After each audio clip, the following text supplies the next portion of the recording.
Nas Brechas do Momento, um podcast para ajudar a educar a ação musical na escola e na vida. Realização: equipes de educação musical dos campi Niterói e São Cristóvão 3, Colégio Pedro II. Valeu, galera! Estamos mais uma vez aqui nas Brechas do Momento, né? Eu sou Paulo Coutinho, professor do Colégio Pedro II, campus Niterói. Está aqui com uma galera hoje bacana para a gente fazer um bate-papo sobre um tema bastante emergente, né? No nosso cotidiano. E a gente vai falar hoje sobre o racismo estrutural e como esse racismo ele é reproduzido a partir das canções, né?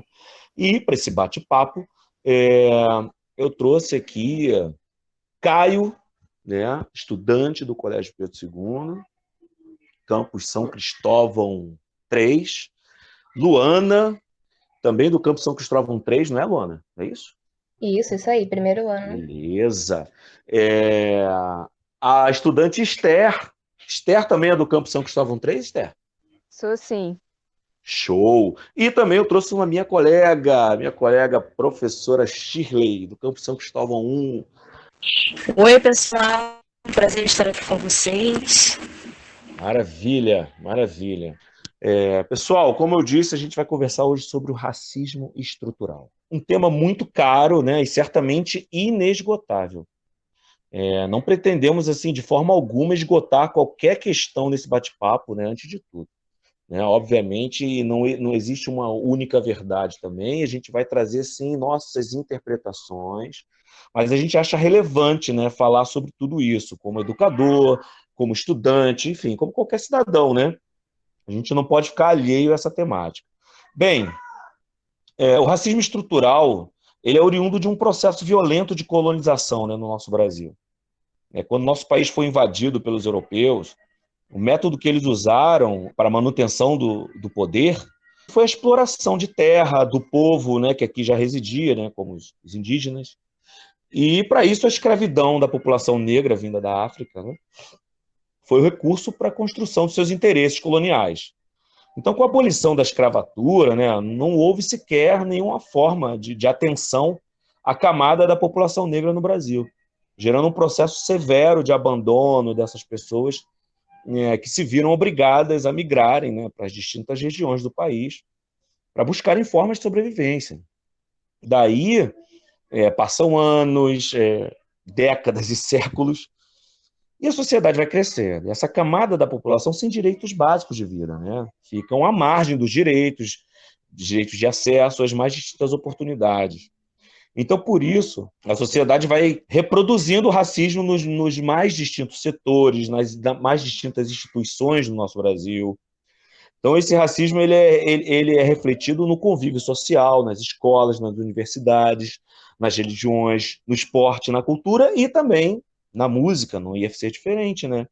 Então, hoje, o nosso ponto de partida dessa conversa é aí a música. Como podemos analisar o racismo reproduzido nas canções?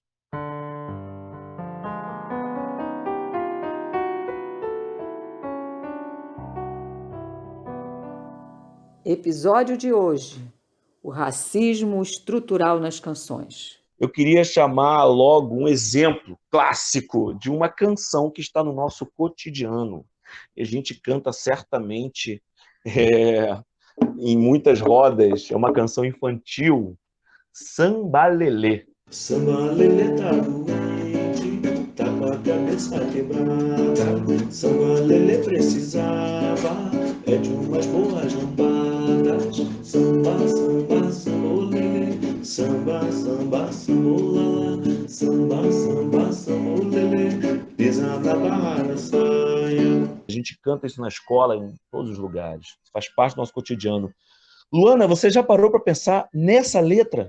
Se a gente for analisar a letra com cuidado, a gente vê como é problemática. Como, por exemplo, Sambalelê tá doente, tá com a cabeça quebrada. Ou seja, sofreu alguma coisa, né? E ainda mesmo assim, precisa de uma boa lambada. O significado de lambada no dicionário é pancada, batida ou golpe. Então a gente pode ver como essa letra não é muito boa para o convívio das crianças e para a história do Brasil, né? Porque só se você analisar a letra é muito problemática. Queria ver com vocês o que vocês acham da letra também.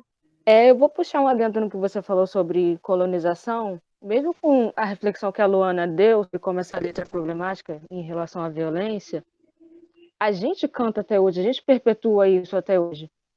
E esse é um artifício da dominação branca. Sim, Exatamente. porque você vê até hoje, Pai Francisco, essa samba lelê, aparece até hoje naquela galinha pintadinha que as crianças ficam escutando e reescutando. É algo que vai entrando no inconsciente, sabe?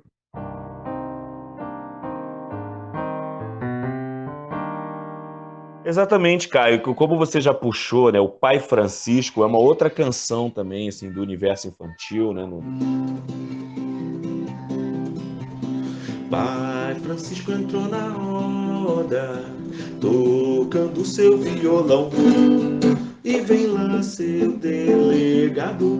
Pai Francisco foi pra prisão. Como é que ele vem todo requebrado, parece um boneco desengonçado? Como é que ele vem todo requebrado, parece um boneco desengonçado?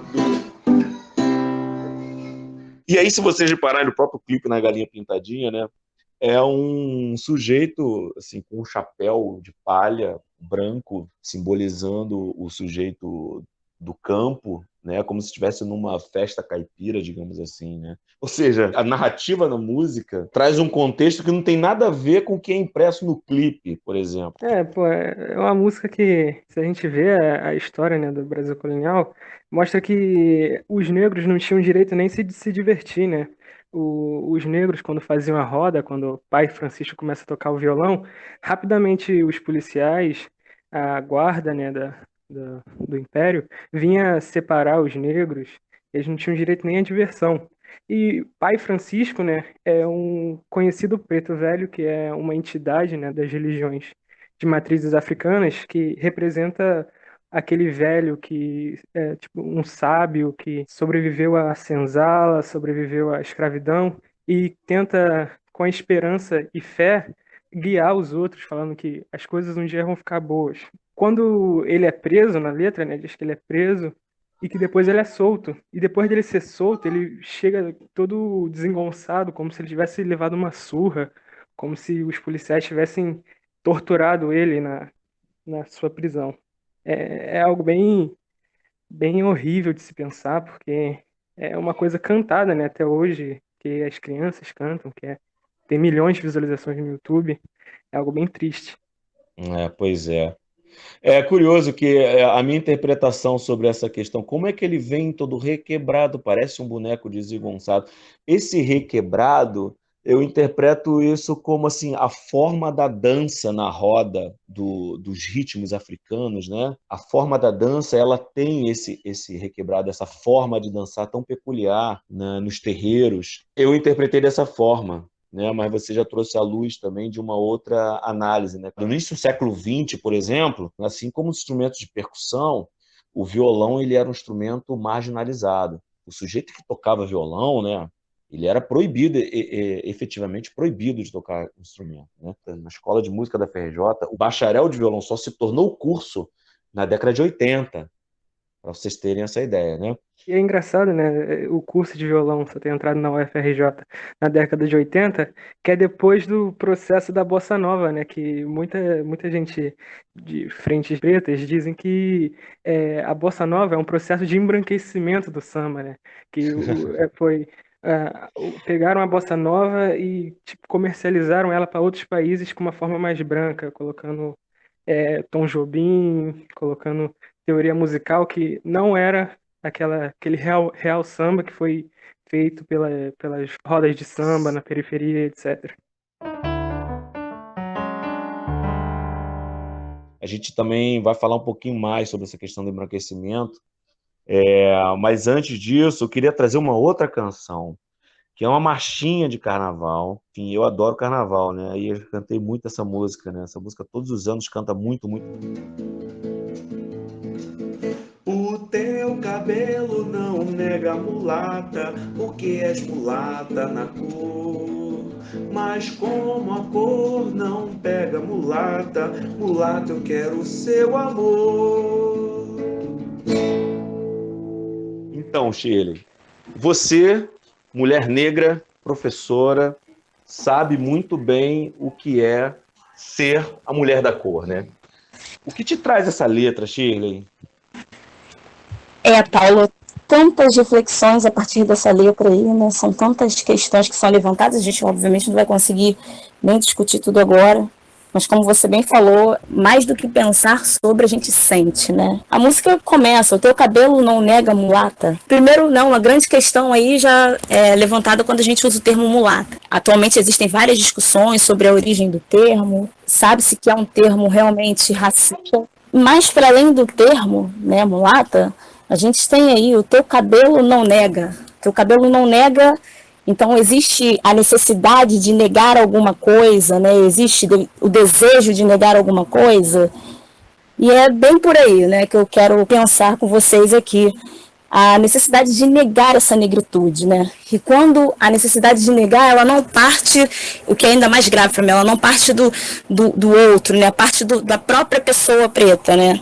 Esse auto-ódio, essa aculturação, tudo isso é fruto desse processo do racismo estrutural, que você bem citou lá no início, e ele gera, infelizmente, nas pessoas pretas, já vai sendo construído desde a nossa infância, esse desejo de negar a nossa negritude. Então, por exemplo, a gente utiliza muitas vezes muitos artifícios, a questão do alisamento, o relaxamento do cabelo, mudar, né, a estrutura do cabelo para aproximar mais do cabelo mais liso, do cabelo que é mais parecido com o branco, a questão relacionada ao clareamento da pele, cirurgias, né, no nariz, por exemplo. Eu vou trazer um relato aqui pessoal, mas para ilustrar, relacionado a, por exemplo, o sorriso, né? Eu tenho os traços negroides no rosto, eu tenho a pele bem escura, e o meu sorriso, quando eu sorrio mais intensamente, a minha gengiva aparece bastante, né? E eu lembro que quando eu era criança, eu ficava na frente do espelho treinando o sorriso, para que a minha gengiva não aparecesse, né? Eu parava na frente do espelho e via os meus traços negroides como pontos negativos. Então, eu via justamente essa necessidade de negar alguma coisa, né? E negar essa negritude em mim. A gente muitas vezes busca essa aproximação física, inclusive, né? Com o branco de cabelo liso, nariz afinado. E a música, ela traz justamente isso, né? A questão de o teu cabelo não nega, apesar, né, de repente, de alguma outra questão, o seu cabelo não nega. Até porque és mulata na cor. E aí, mas como a cor não pega, que é um outro agravante, mulata eu quero teu amor. Então, assim, você percebe, né, que são os traços que as pessoas não querem, que as pessoas rejeitam, eu não quero para mim. E a gente traz um outro ponto, né, que é a questão da hipersexualização da mulher, da mulata, né, que a mulher mulata, ela é vista como um objeto sexual, inclusive. Porém, para os relacionamentos amorosos de longa duração, ela não é objeto, né, desses sentimentos de amor, de relacionamentos mais longos. Então, assim, a música, ela traz uma série de questões, uma série de lembranças, inclusive de sentimentos, essa coisa da negação da negritude, do termo mulata e dos traços que ninguém gostaria de ter, né? Eu gostaria de fazer um comentário bem rápido acerca do que a Shirley falou. Essa normalização, né, do homem branco, como se o homem branco fosse a regra e o que difere dela é o diferente, está muito internalizado, né, na pessoa negra. E teve um grafite do movimento negro lá no centro do Rio, que é muito bom, que é mate o branco dentro de você. É o movimento negro falando para outras pessoas a tentarem pensar o que no pensamento dela está vindo desse racismo que ela mesma faz consigo e que causa infelicidade, causa tristeza nela. Como a gente está discutindo aqui, essas discussões aqui são muito importantes para isso também, para essa compreensão de que, na verdade, o problema é dessa estrutura racista, né? Não são os nossos traços que são o problema. Na verdade, nós fomos formados dentro dessa estrutura, dentro de uma estrutura racista, E aí nós precisamos agora lutar contra tudo que nos ensinaram, contra tudo que nos foi mostrado, contra tudo que cantaram para nós na nossa infância, né? É uma luta, mas a gente precisa perceber que o problema não está em nós, nos nossos traços, né? Eu queria me desdobrar um pouco no que a Shirley falou. Existe um autor, ele é um filósofo e psiquiatra da Martinica, ele morreu em 61, o nome dele é Frantz Fanon. Ele fala basicamente dos efeitos psíquicos do racismo no indivíduo negro pós-moderno. Eu vou falar um pouquinho do Pele Negra, Máscaras Brancas, é um livro dele. Muito basicamente, ele fala que a gente tem que lidar com essa relação de poder da branquitude, né, o alisamento do cabelo, uma cirurgia estética, para realmente tentar se afugentar do racismo. Mas o problema é a colonização, como o Caio e a Shirley também disseram. Agora a gente só precisa descolonizar essas ideias, essas construções epistemológicas.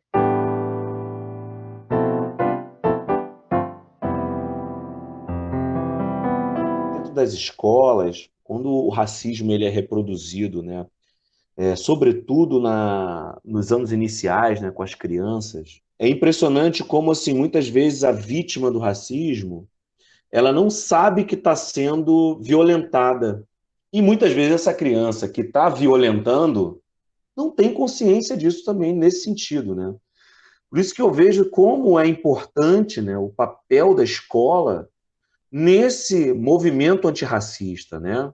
Nós, como educadores, né, e vocês, como estudantes, vocês devem passar por isso de uma forma cotidiana, né? Vocês, estudantes, e nós, como professores, né, Shirley? Não, sem dúvidas. E é assim, existem, né, essas frases que são mais abertamente racistas e quando acontecem, outras crianças às vezes vêm em defesa, ou adultos vêm em defesa, no caso das crianças, né? Mas existem outras atitudes também que precisam ser observadas, que às vezes não são tão evidentes, na verdade, né? E que causam um mal muito grande, porque aí sim a criança não consegue perceber. Então, por exemplo, o afastamento, né, a questão do distanciamento, a criança que fica mais isolada, que às vezes não consegue ali fazer amizade com determinado grupo, essas questões precisam ser observadas, porque quando ele é mais velado, né, menos evidente, aí a criança tem ainda mais dificuldade de perceber que é racismo e que não é realmente a culpa dela, né? E aí o que acontece? A gente precisa observar, precisa intervir, precisa conversar, precisa trazer a representatividade mesmo, né? Os personagens na história, na música, na literatura, precisa trazer isso para a sala de aula, a gente precisa trazer essas conversas, né? Esses assuntos para dentro da sala de aula para combater esse racismo e para que a criança ela tenha essa autovalorização, na verdade, né? A gente reduz essa questão do auto-ódio.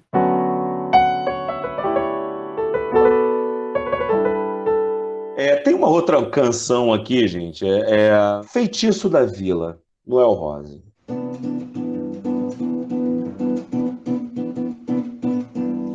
Quem nasce lá na vila não sequer vacila ao abraçar o samba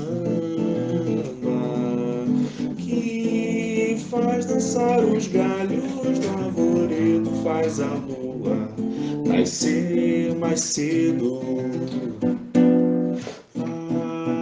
Em Vila Isabel, quem é bacharel não tem medo de bamba. São Paulo dá café, Minas dá leite, faz a Vila Isabel da samba. Acho que é um hino, né, assim, digamos assim, na música popular brasileira. Noel Rosa, eu acho que é um compositor assim muito respeitado. Quem estuda música, né, certamente bebe da fonte ali das produções, né, da obra de Noel Rosa. Isso aí faz parte de uma rivalidade que Noel Rosa ele tinha com o Wilson Batista. Então eles tinham uma rivalidade assim exposta, assim. Eu acho que isso já é até documentado. Então a canção ela representa essa rivalidade entre os dois compositores, uma rivalidade de classes e de raças também, né? Então nessa canção a disputa ela atravessa questões que perpassam pela reprodução de um racismo materializado ali já nas estruturas sociais de um Rio de Janeiro ali no início do século XX, né? Quando ele fala, lá em Vila Isabel, quem é bacharel não tem medo de bamba, a minha interpretação é um letrado da classe média que está fazendo samba e, de certa forma, uma classe média que sobrepõe ao bamba. O bamba é uma expressão muito usada pelo malandro ali do cenário urbano, do cenário do morro, pelo sambista da favela. E a letra continua: São Paulo dá café, Minas dá leite, café preto, leite branco. E aí ele vai seguindo: a vila tem feitiço sem farofa, sem vela, sem vintém, que nos faz bem. Então, se ele fala que a vila tem um feitiço que faz bem, há um feitiço que faz mal. Tendo o nome de princesa, transformou o samba num feitiço decente que prende a gente. Ou seja, transformou o samba, agora o samba ficou bom, né? Agora o samba está num feitiço decente, num feitiço letrado, num feitiço que provém da cultura branca, né? De um feitiço do branco, e isso tudo em contraposição ao feitiço do preto, né? Das práticas, dos rituais oriundos, né? Das religiosidades. Enfim, essa letra ela já traz aí uma reprodução racista à luz dessa interpretação. Acho que a primeira compreensão que a gente tira quando ele fala a Vila da Samba é a produção de conhecimento periférico, que ele traz essa questão da valorização do saber acadêmico, do branco, e o negro, que não consegue acessar essas instituições, não tem acesso, fica como um não produtor de conhecimento, de sabedoria, só que é exatamente o contrário. A escola de samba ela acaba sendo uma instituição política dos negros que vão para os morros para tentar oportunidades de trabalho. Então é a partir dessa matriz cultural, filosófica, que nasce o samba. Exatamente, Esté, exatamente.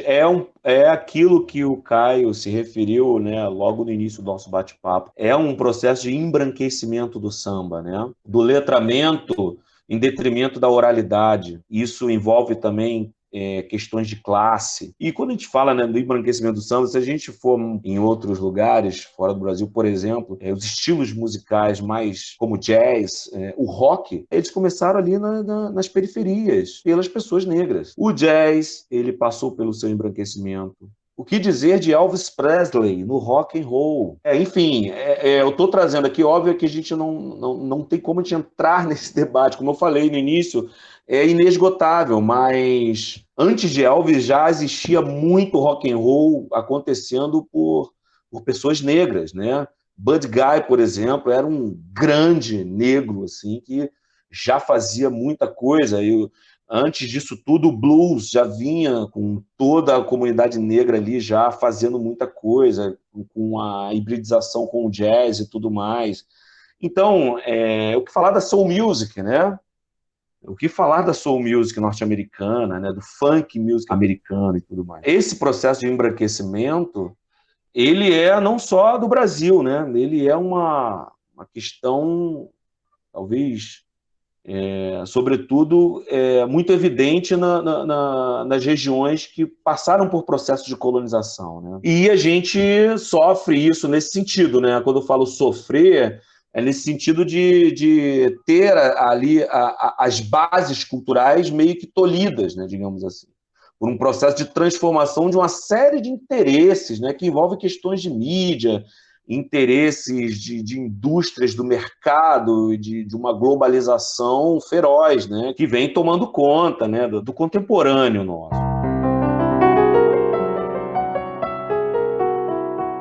Eu queria agora partir para um segundo momento do nosso bate-papo. Que tipo de avanço a gente poderia, por exemplo, trazer aqui para esse bate-papo? Eu acho que a questão das cotas para negros e indígenas como uma política pública afirmativa, né, de reparação de tudo isso, eu acho que é um grande ganho para a gente, né? Bom, eu acho que uma medida combativa assim bem eficaz seria na educação, principalmente nas áreas de história, que a gente aprende uma narrativa que põe um branco no lugar de herói, de conquistador, de merecedor dos privilégios que ele tem hoje, que legitima toda essa dominação. É legal esse tema da educação, porque a gente vê aqui, né, nas Américas Latinas, né, o Brasil aqui, foi colônia de Portugal, aprovou, né, colocar o ensino da África, né, no currículo, ter esse outro lado da história, né, de como o europeu foi construindo o nosso país em cima do trabalho escravo, né, e os outros países que são colonizados espanhóis mais com os indígenas, mas é engraçado ver isso aqui, só que na Europa, o ensino básico lá, ele retrata o europeu como o grande herói, o civilizador, ele trouxe a civilização. Lá eles só colocam o europeu como o grande civilizador do mundo, que trouxe a nós a ética e a lei, e conseguiu formar o que nós somos hoje. Essas questões das cotas e outras políticas, como a própria afirmação das leis, né, 10.639, 2003, né, e 11.645, são as leis, né, que alteram as diretrizes de leis da educação, né, da obrigatoriedade do ensino da história da África, da cultura africana e indígena, né, nas escolas, né, como uma forma de combate ao racismo, né? Mas, na verdade, essas leis, elas obviamente, são muito importantes, né? Mas há ainda uma dificuldade de se trabalhar racismo na escola. A gente ainda vem com uma formação educacional ainda muito, muito presa aos moldes conservadores, ainda assim, aos moldes mais, digamos, tradicionais, né? Isso, exatamente, né? Nós estamos começando, né, a caminhar nesse sentido. O Caio falou, né, sobre a questão do europeu ser trazido como civilizador, e eu lembro, Caio, que eu penso aqui comigo agora que isso que a história, né, da África, enfim, da contribuição africana na construção da cultura brasileira, dos indígenas, isso tudo é recente, né? Porque quando eu estudei história ainda no ensino fundamental, não existia ainda essa lei, né? E o que a gente via era exatamente isso. O branco o europeu, no nosso caso português, foi o grande civilizador, né? Da história. E nós estamos começando a caminhar nesse sentido, na educação. Essas leis, elas realmente, 2013, 2008, são relativamente novas, mas elas trouxeram essa possibilidade de nós caminharmos nesse sentido. E eu acho que essa construção, ela tem que estar, né, em todos esses pensamentos, essas reflexões, elas têm que estar em todos os setores da sociedade. É na escola, é na cultura. Então, por exemplo, quando a gente traz essas letras que a gente discutiu aqui agora, ou quando a gente observar, ouvir, elas precisam ser realmente problematizadas. A gente não pode simplesmente deixar passar, né? Elas estão aí. A gente ouve, por exemplo, o Teu Cabelo Não Nega Mulata até hoje nos carnavais, né? Em 2020 com certeza cantaram, tocaram. Em 2021 ela com certeza vai voltar. O samba lelê, ele tá inclusive nas salas de aula. Mas isso precisa ser pensado. Acho que a gente não pode permitir que isso continue passando sem a conversa, sem a discussão, sem a problematização desses assuntos. E é uma luta que deveria ser da sociedade como um todo, né? Porque essas questões deveriam aparecer no cinema, na televisão, na música, no teatro, na literatura. Nós precisamos ver a questão da representatividade, né? As crianças pretas, elas precisam se ver na televisão, elas precisam se ver nas músicas, elas precisam se ver nas histórias que são contadas a elas. Isso, infelizmente, é um caminho muito longo que a gente tem, mas eu acredito que é um caminho eficiente, eficaz. E uma outra questão também, que parte de nós, sabe, a gente está pensando aqui no nível mais macro, geral, mas eu penso assim, cada um de nós, acho que pode ter uma postura nesse sentido. Então, eu vou fazer um relato rapidinho aqui, mas que eu acho que contribui nesse sentido, né? Eu lembro que eu tinha uma amiga que estudou, inclusive, no Pedro II, fazia aula de piano comigo, e um certo dia ela olhou para o meu cabelo e falou: Shirley, seu cabelo é maravilhoso, você pode deixar solto, você pode prender pro lado, vai ficar lindo. Gente, eu ouvi aquilo, eu sempre tive uma relação muito negativa com o meu cabelo. Mas quando eu ouvi aquilo, no primeiro momento, eu não acreditei, mas depois de um tempo de reflexão, eu comecei realmente a ver o meu cabelo de uma outra forma. Então, às vezes, palavras de afirmação, nossas, né, individualmente, também contribuem para a formação dessas crianças que a gente tem contato, para a formação dessas pessoas com que a gente tem contato, né, para uma construção de uma nova imagem, né, enfim. Mas eu acho que a gente também, individualmente, pode ter esse papel. Que exemplo vivo, hein, Shirley? Muito bacana ouvir isso. É um depoimento rico demais, Shirley. Muito bacana. A visibilidade desses debates, né, na grande mídia, isso tem sido mais notório, né? É possível a gente já ver um movimento maior, né, sobre a questão de racismo, né? Tá E mais é bom ver presente na como grande mídia televisiva que eu me refiro, a mídia televisiva, né, que eu digo. É bom ver como que esse assunto começa a ganhar notoriedade justamente após a aprovação dessa lei do ensino, né? Como o ensino para as crianças foi importante para trazer hoje em dia esse debate e essa notoriedade tão grande que tá trazendo. Exatamente, Caio. Uma coisa é uma cadeia, que uma coisa vai puxando a outra, né? Então, na Com verdade, isso tem que certeza. estar, que está Queria falando, fazer mas... só um comentário. É Fala, muito Luana. triste pensar, como o próprio Caio disse, estamos vivendo em 2020 em escolas na Europa, por exemplo, não mostra a história dos negros, como influenciaram na civilização, como o papel deles foi importante, como eles são importantes. E é muito triste ver como isso realmente, em vários países, infelizmente, não tem muita visibilidade. E como você disse, Paula, realmente, e a Shirley também, é super necessário ter esse tipo de debate, ter esse debate que nós estamos tendo igual hoje, problematizar as letras, porque não se pode deixar, isso não pode continuar. Temos que lutar, com certeza, sempre, e sempre por igualdade, lutar, com certeza, e é muito triste pensar de como vários países ainda tratam. E essa lei realmente, como você mesmo disse, a questão da educação. Uma coisa liga a outra. Então, se a gente começar a ter mais representatividade dentro das salas de aula, dentro do cinema, isso vai crescendo, os debates vão crescendo, vai tipo uma cadeia de consequências que são muito boas para a nossa civilização. O Ailton Krenak, que é um indígena, um líder indígena, assim, super considerado, né? Ele fala que assim, o problema não é o homem no mundo, o problema é como o homem está no mundo. E aí eu trago isso para essa questão nossa desse bate-papo. Né? O problema não é o branco, não é o negro, não é o indígena. O problema é como a gente reproduz as nossas mazelas enquanto humanos dos nossos grupos, né? Nós, brancos, nós temos que, primeiramente, reconhecer os nossos privilégios, né? Os nossos privilégios que nós temos por sermos brancos, né? Eu queria puxar exatamente nessa sua fala uma frase da filósofa Angela Davis, que falou que numa sociedade racista não basta não ser racista, você tem que ser antirracista, que o branco ele tem que puxar essa luta para melhorar a condição de todos.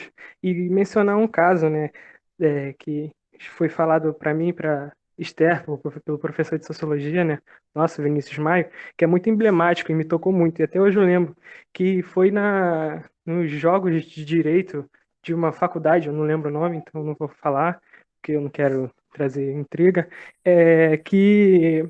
os jogos de direito que trouxe o time da UERJ. E quando esse time da UERJ estava chegando, eles gritaram, ah lá, ó, lá vem o Congo, fazendo a ideia de que a UERJ foi a primeira a aceitar a política de cotas. E foi bom ver que, até mesmo assim, o pessoal da UERJ falou, sim, nós somos o Congo. E reafirmaram aquilo que antes era uma ofensa, tomaram aquilo como um elogio das raízes deles. Então, eles lutaram contra aquilo. E quando um branco vê uma situação dessa, ele tem que ser contra, ele tem que se afirmar contra. Ele não basta ele falar, ah, isso é errado. Não, ele tem que sair da zona de conforto e lutar. Exatamente, gente. Então, para finalizar, eu queria que cada um desse um salve para alguém ou para algum grupo e pudesse sugerir alguma canção. Caio, manda um salve aí para a galera. E você tem alguma sugestão de música para a galera ouvir? Sim, Que retrata isso, essa questão do racismo? sim, eu quero mandar um salve pro meu irmão, que é uma pessoa que eu amo e gosto muito, e queria recomendar que uma música que eu estava procurando para poder ir estudando esse assunto, é a música do Racionais MC, que é Racistas Otários. Ela mostra a realidade bem nua e crua, assim, bem direta, e que ele diz, como exemplo, ele diz coisas como enquanto a preocupação do branco é passar para a faculdade, a preocupação do negro é não ser morto pela polícia quando sai na rua. Coisa assim, é uma coisa bem nua e crua para mostrar como que ela sofre de uma maneira bem real, bem horrível e dolorosa. E é isso. Eu queria dar um salve para todos os artistas que trazem esse debate do racismo todo, não só os artistas famosos, os poetas que estão na rua, os meus amigos que eu conheço, que fazem música, todo mundo que traz isso de uma maneira inovadora. E a música que eu trago também é do Racionais MC, se chama Negro Drama. Ela diz basicamente sobre as limitações da vida do indivíduo negro. E é quase uma continuação, é uma ponte entre a música do Caio. Ela diz que as limitações, o negro nunca vão ser iguais às limitações do branco. O negro está sempre entre a sobrevivência, entre o sonho, e talvez ele nem consiga realizar esse sonho. Pessoal, eu mando meu salve aí para todas as professoras e professores do Colégio Pedro II, todas as estudantes e os estudantes do colégio que têm se proposto a travar essa batalha mesmo, essa luta contra o racismo. Então, meu salve vai para essa galera aí. E eu vou deixar duas aqui, né? Porque a proposta era uma outra que falasse sobre o racismo, né? E aí eu vou deixar uma da Bia Ferreira, que é Cota Não É Esmola, e uma da Nara Couto, Linda e Preta. Eu queria dar um salve a todos que estão ouvindo. E realmente, se a gente for pesquisar, existem muitas canções que tratam sobre isso e mostram o racismo na letra. Tem uma música da Nina Simone que se chama Backlash Blues, que conta exatamente sobre... Ela é em inglês, né, mas tem a tradução em vários sites. Conta sobre a pessoa que está cantando, como ela é contra, e tipo, falando pro senhorio, quem você pensa que eu sou? Eu não vou fazer nada que você está mandando. É muito legal se vocês lerem a letra, traz uma boa reflexão. Eu vou dar o meu salve para todos os meus colegas do Colégio Pedro II, assim como a Shirley mencionou, e os estudantes também do Colégio Pedro II, e, na verdade, todos os estudantes das escolas públicas do Rio de Janeiro, sobretudo os estudantes negros e as estudantes negras, né, da nossa cidade.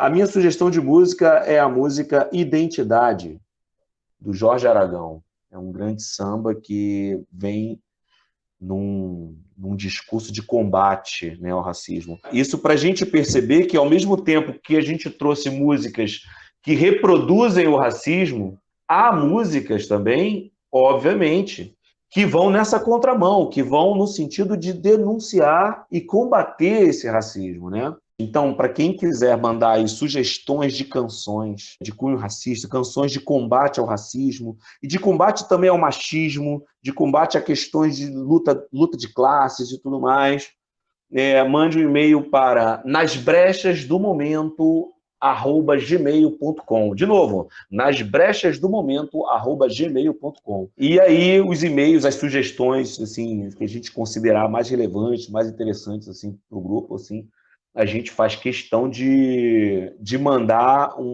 de fazer uma consideração no podcast mesmo do próximo episódio. Então, gente, finalizando esse bate-papo super importante sobre racismo estrutural, a partir das canções, a educação musical no Colégio Pedro II não poderia ficar alheia a essa temática tão emergente. Foi? Foi. Então, beleza, galera. Um abraço. Muito obrigado, Esther. Muito obrigado, Shirley, pela participação. Muito obrigado. Esse bate-papo não teria a mesma relevância se vocês não estivessem presentes com a voz de vocês e com toda literalmente com a raça de vocês junto a nós. Eu que agradeço o convite, um abraço aí a todos e a todas. Valeu, Esther. Prazer em conhecê-la, pelo menos pela voz. Espero que a gente se esbarre no Colégio Pedro II. Sim. Então, valeu, Caio, valeu, Luana, valeu, Pedrão. Tchau, gente. Você ouviu As Brechas do Momento, o podcast quinzenal das equipes de educação musical dos campi Niterói e São Cristóvão 3. Se inscreva no nosso canal do YouTube, dê like e ative o sininho para receber notificações quando tiverem novos episódios. Um abraço e até a próxima brecha de algum momento.